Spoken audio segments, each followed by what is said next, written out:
Have you ever, I'm a licensed clinical, okay. Have you ever felt overworked, burned out, or just totally had a breakdown? In today's culture of toxic productivity, it's scary how common we treat burnout like it's okay, but it's not. Nowadays, it's normal to neglect our health and personal lives and put work above everything else. Think about it. We glamorize busyness. When I was in college, we were amazed when someone pulled an all-nighter. When we ask each other how we're doing, how often do we say, "I'm so busy," as if it's a badge of honor? And you don't have to go very far to be bombarded by hustle culture, telling us that if we're not feeling pain, we're not working hard enough, or that we're not successful enough if it doesn't hurt. Could your productivity be killing you? And how do you know if your hustle is toxic? Today, I'm going to be telling you 5 ways that your productivity might be hurting you so that you can hopefully do something about it. Be sure to watch all the way to number 5 because the last way that your productivity might be hurting you could surprise you. If we haven't met yet, welcome to my channel. I'm Dr. Therese Mascardo, and I'm a licensed clinical psychologist with a fully remote practice who has been living my dream of traveling the world since 2018. I've helped thousands of people to take steps to help build a life they don't need a vacation from. For more practical wellness content to help you maximize your life, you can check me out on Instagram at exploring.therapy. And for more useful tips, remember to like and subscribe to my channel by clicking here. So let's get started and talk about toxic productivity. First, how do we define toxic productivity? Toxic productivity is having a relationship with productivity that causes you harm.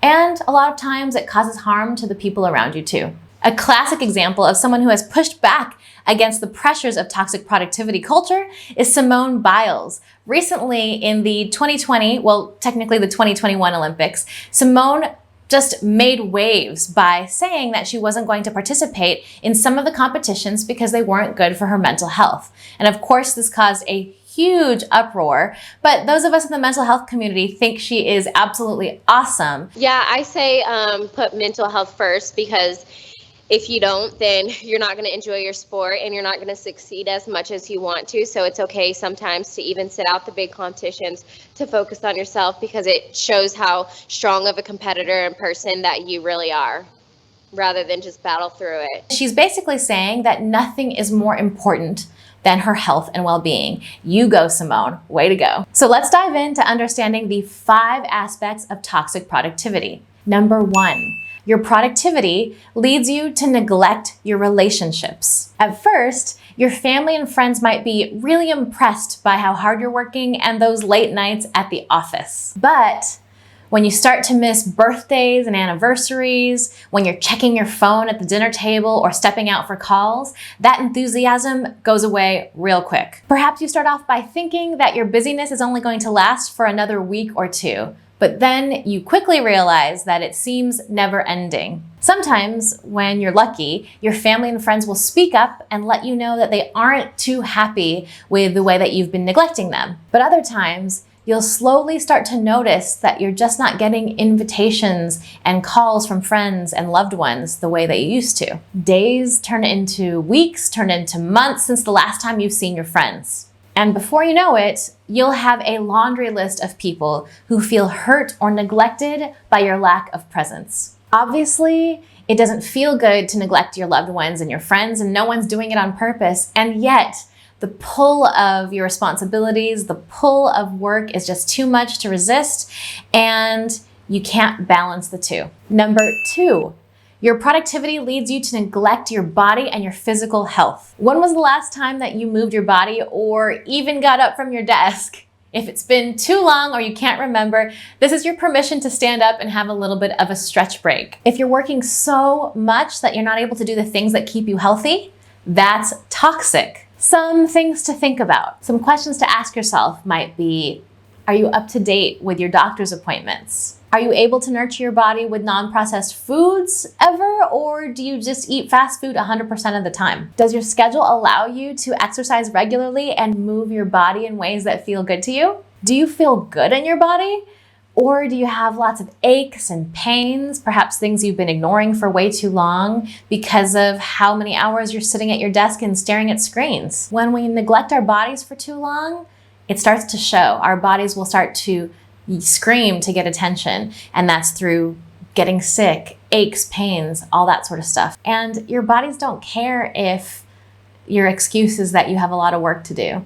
At the end of the day, no matter what, our bodies need what they need. And if we've been neglecting them for too long, even if it's for a good reason like work, that starts to show. It starts to reflect on our physical health. Number 3, your productivity leads you to feel guilty or uncomfortable with taking breaks. Did you know that Americans have a notorious reputation for not taking all of our vacation days? It's true. And the ironic truth is that breaks are 100% necessary for productivity. In fact, studies show that people that take breaks are more productive than people that do not take breaks. Also, I just want to point out that a lot of times we are not trying to neglect ourselves. The fact is that toxic productivity culture is everywhere. So even if you wanted to take a break, perhaps you feel pressure from your boss or you see your coworkers working way too hard and you feel like you can't. And so this is the catch-22. So let's pause for a moment. How are you doing so far? Is this list sounding a little too familiar to you? And are you feeling attacked? Is there any chance you're like me and you felt guilty for things like taking a bathroom break before? If so, leave a comment below and share with us how toxic productivity culture has messed with you. Let us workaholics know that we're not alone. Number 4. Your relationship with productivity directly impacts your sense of self-worth. Are you the kind of person that feels restless when you're on vacation? Or do you find that in your mind, a productive day is always a good day, and a day where you're not productive is always a bad day? In other words, does your productivity dictate your mood and how you're gonna feel? Or do you compare your level of productivity with someone else's and feel bad whenever they're more productive than you are? If your sense of worth or self-esteem is based on what you're producing, that is toxic too. It's normal to feel good, of course, when you've done a good job, but having your whole identity and your sense of self-worth based on that isn't. It's not good because no one's sense of self-worth should be 100% based on the work and the stuff that you produce.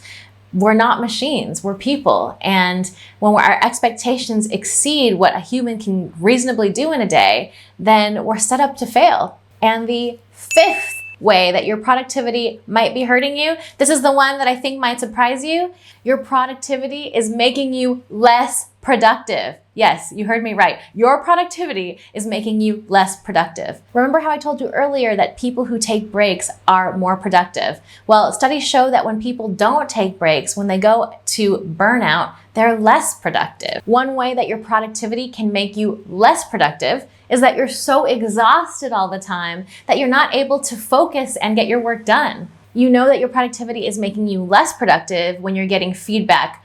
First, you're getting negative feedback from work because you're not hitting the goals you're supposed to hit. And secondly, you're getting feedback from your body. Perhaps your body's pushing back against how much you're trying to overwork. So you're in a position where you are taking sick days against your will because your body cannot stretch itself. You've stretched it to past the brink. And so it just shuts down. And this is your body's way of screaming for help because you're not listening to it when it's trying to give you hints other ways. Toxic productivity culture tells us that it's shameful to say no. So one of the ways to overcome toxic productivity in your life is to learn to say no and to give yourself permission to say no more often. By saying no to the wrong things, you can also say yes to the right things. To help you in your journey to saying no to the wrong things, I have an ebook for you that I'm offering completely for free, and it's called, you guessed it, How to Say No Without Feeling Bad About It. To get your free copy, just go to the link in my description below. How many of these 5 things did you experience? If you feel like toxic productivity is taking over your life in ways that you do not like, you do not have to let toxic productivity set the standard for what it means to live. Toxic productivity really sucks, but it doesn't have to be the end. So if this video spoke to you or reminds you of someone that you really care about and you're looking for more tips, be sure to like and subscribe, and you'll be the first to know when I drop more videos on toxic productivity and give you other tips for how to build a life you don't need a vacation from. Thanks!